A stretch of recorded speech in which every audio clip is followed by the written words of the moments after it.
Welcome back to GAA Fan TV. It's Kerry 123, Limerick 6 points. Kerry have cruised through to the last day of the All-Ireland Senior Football Championship. Now, for those who are watching live, I know what you're thinking. The game isn't over yet. There's actually still 8 minutes left to play. So plenty of time maybe for Limerick to still stage an incredible comeback, but that's obviously not going to happen. So that's why I'm actually doing the stream now, because I am in a rush to get to the pub because of, there's a lot of big sport that's going on this weekend. And the main event of the evening, Dublin versus Kildare, obviously a huge, huge game indeed. So, look, I said, let's do the match reaction now and let's really just cut to the chase because, there's no way Limerick are obviously going to come back from here. And obviously I will fix up the scoreline and everything else once the final whistle blows. But Kerry are through to the last day of the All-Ireland Senior Football Championship. They have won the Munster Senior Football Championship. They have, and they've done it very, very comfortably. And I'm just seeing another point go over the bar there. This time from Paul Gainey. Kerry, I mean, even without David Clifford, even with the Clifford injury before the game, and obviously him being not available. Look, was there ever going to be any worry? There wasn't. Even with the Clifford injury, you just sort of looked at it and said, well, it's going to be less points and goals for Clifford really at the end of the season, because we all know he's still going to be very much available for the All-Ireland quarterfinals. Still 4 weeks as well before those All-Ireland quarterfinals. So still a long, long way to go for him to recover. And obviously we'll see the status of that injury as well. But look, in terms of this game, I mean, it's a hard game to honestly talk about. And I know there probably will be a few people in the comments, maybe live now or potentially after, that we'll talk about provincial championships and are they fitted and are they right and are they the right structure and all the rest. Look, we're probably going to get two brilliant provincial finals tomorrow, two very, very close games. But unfortunately today, certainly in this game, we're, very, very one-sided. And that was really just always the way we felt. Did we feel that Kerry would win as convincingly as they have here? I mean, they're 20 plus points there in front at the minute. Probably not. I think some people thought it would be between 10 to 15. I do think Limerick have been quite poor, to be honest. I think they can definitely play a lot better than what they have played in this game. But it's one of them where you're coming up against a very, very good Kerry side. And there is levels to this. There's absolute levels to this, in my opinion. And, we've seen this a lot of the time as well. Like when Kerry play the likes of your Limericks and even Clare last year, if you remember that game, a lot of people expected that to be closer. When Dublin have played Meath down the years and people have expected it to be closer. And even sometimes when Dublin have played, your Longfords or your Leashes and they come out 25, 26-point winners or absolutely demolish Westmeath. Sometimes it's almost like the opposition, I think they wilt a little bit when they're playing such high-level opposition and they second-guess themselves and they don't know, should I play that pass? Should I take this opportunity here?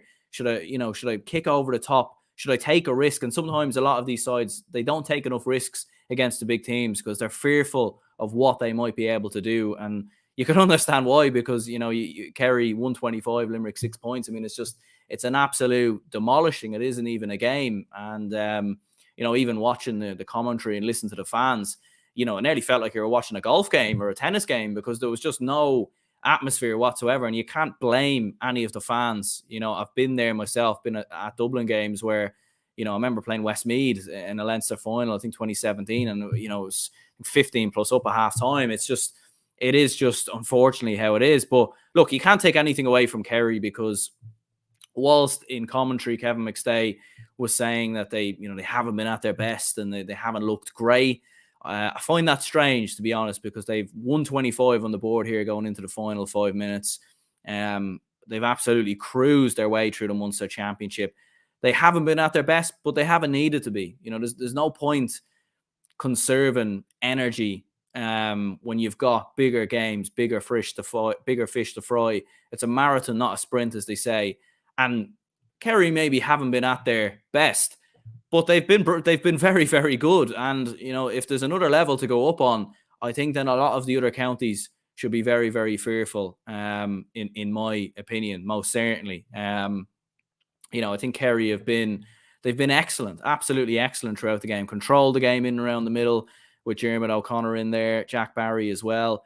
Sean O'Shea, excellent, 5 points from him. Killian Spillane, I thought, has had a very, very good game, 1-3, probably my man of the match personally. But defensively, again, Limerick's biggest threat, we said this in the preview, Limerick's biggest threat is goals. You know, that's how they've found themselves into a Munster final. That's how they found themselves into into Division 2, is, running beyond the lines, overlapping runs from, the likes of your Ian Corbett's, your, Kieran Sheehan's, your Adrian Enright as well, who tends to make sort of forward runs. And that's why a lot of the time you see the halfbacks of Limerick nearly outscoring the forwards sometimes, because that's sort of how they play. They rely a lot on goals, and they haven't had a single goal chance in this game. They haven't had a single sniff whatsoever. Kerry defensively, and Tom O'Sullivan, Jason Foley, excellent again. Graham O'Sullivan's had a very good game. Brian O'Buglock finishing with 2 points. Just very, very comfortable from a Kerry perspective. And, even able to bring Adrian Spillane off the bench, Micheál Burns, Paul Murphy's come on, Dylan Casey's come on, just absolutely emptying the tank, emptying the bench, and really, really just cruising to victory. Rommel says it'll be interesting to see how Kerry react when they get a punch in the mouth at the business end at Croker. Do you know what? It's a great point, because, Kerry,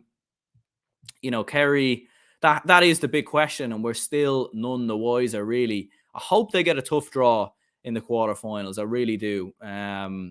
You're looking at some potential teams they could face. If Tyrone were to come through the qualifiers, if Mayo were to come through the qualifiers, there's some tough potential games in there from Kerry, but there is also the potential that, they could end up playing Limerick again, incredibly. Like if Limerick ended up playing, let's say, a Cork or a Louth, although you probably would fancy either Cork or Louth to get the better of Limerick, it's going to be interesting to see, obviously, how that draw goes. But certainly to see them get a tough draw, they'll want a tough draw in the quarterfinals, in my opinion, because the last thing they need is, another sort of tune-up game in an All-Ireland quarterfinal before a potential meeting with Dublin, because for me, Kerry I know they've had big games in the league, but there's different pressure with the league than the championship. There's a completely different pressure, and we've seen that with Kerry in the last couple of years, because they got beat by Tyrone last year, Cork obviously the year previous as well, when they won the league in both of those 2 seasons, or obviously shared the league with Dublin last year. So it's certainly a lot of work still to do, and they'll certainly hope for a bigger draw, shall we say, in the quarterfinals. From a Limerick perspective, look, I don't really know, for any Limerick fans who are watching or who happen to watch, I'd be curious to know your opinions on this. I think this was always just a free hit, wasn't it? Like, I don't think there was anything. I don't think any Limerick fans were expecting anything. I think most Limerick fans in the stadium are probably just there for the day out and for the beer. I doubt, anyone really expected them to do anything significant. And most Limerick fans, probably in a similar fashion to Tipperary back in 2016 when they reached an All-Ireland semi-final, and they were also in the All-Ireland semi-finals in hurling as well. They just look at the football as a bonus, really. If we do well, if we do great, brilliant. But if we don't, no one really cares, really, because the main emphasis is on hurling. But look, Limerick have made strides forward this year in terms of promotion to Division 2, and they can definitely play a lot better than they have played in this game. But this is a step up. The last time Limerick played Kerry was in 2010, I think. So they haven't played Kerry all too often. They haven't played too many Division 1 teams all too often. This is a massive, massive step up.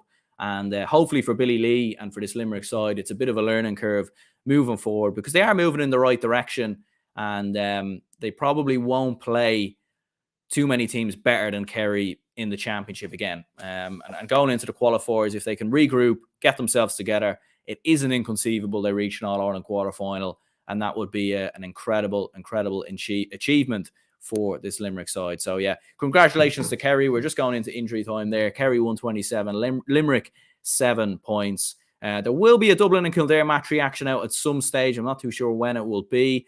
Stay tuned for that. And tomorrow, doing a live watch-along stream with John McMahon from the JMAC podcast for Derry and Donegal. Certainly the main event of the weekend. So stay tuned for that. More reactions to come soon. My name's Aaron, and I'll see you all soon.